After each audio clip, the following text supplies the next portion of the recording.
বাইরের যদি সবজি না আসতো, কাঁচামরিচের দাম 300-400 টাকা পর্যন্ত আগরতলার বাজারে হয়ে গেছে, বেগুন 150 টাকা, প্রতিটি জিনিসের দাম বাড়ছে, কারণ ফসল নষ্ট হয়ে গিয়েছিল। এই জায়গায় দাঁড়িয়ে এগুলি করার জন্য যে ক্ষতিপূরণ দেওয়ার কথা, আমরা গত পরশুদিন মতো দেখলাম আমাদের মিটিংয়ের পরে আমরা আপনাদের ডেকে আমাদের সাংবাদিক সম্মেলন করেছিলাম। সামনে পঞ্চায়েত নির্বাচনও আসছে, গ্রামের মানুষই তো পঞ্চায়েত, কৃষকরাই তো পঞ্চায়েতের মূল শক্তি। এখন বলেছেন আমরা 81,000 কৃষককে দেব।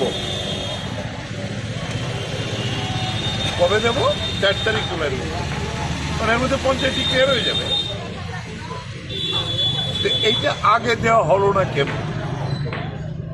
তবে আমরা বলবো যে আমাদের সমস্ত দিক থেকে যে আমরা যে চাপ সৃষ্টি করছি, প্রতিবাদ করছি, আমরা দেখা করছি, আপনারা সাংবাদিকরা এই জিনিসগুলো বিভিন্ন জায়গাতে লিখছেন, বিভিন্ন ঘটনা আমাদের ছাড়াও আপনারা তথ্য সংগ্রহ করে বিভিন্ন পত্র পত্রিকায় মিডিয়াতে আপনারা এগুলো প্রচার করছেন, তার চাপে পড়ে সরকারকে স্বীকার করছে।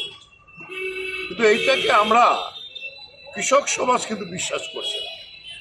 আমাদের গ্রামের একটা প্রবাদ আছে, ডাকাতের বাড়ির খাওন আচাইলে বিশ্বাস।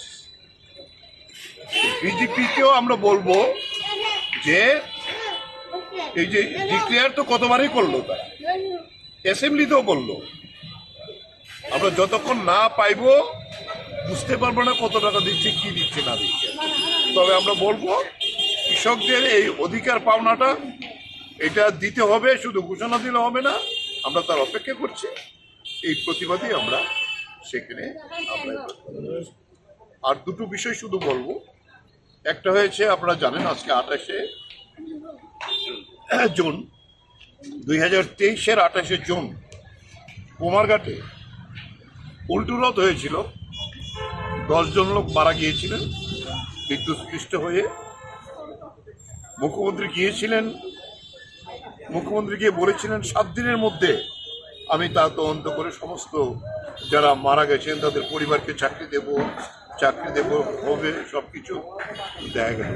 আজকে 1 বছর হয়ে যাওয়ার পরে মুখ্যমন্ত্রীর আশ্বাস, বিধানসভায় যখন উঠেছে বলছে আমি তদন্ত রিপোর্ট এসছে, এটাকে আমার পছন্দ হয়নি, ঠিক হয়নি। 1 বছরও হয়নি। এই লোকগুলো, আমিও মাঝে কিছুদিন গিয়েছিলাম, তারাও তো বেশিরভাগই আমাদের কৃষক পরিবার।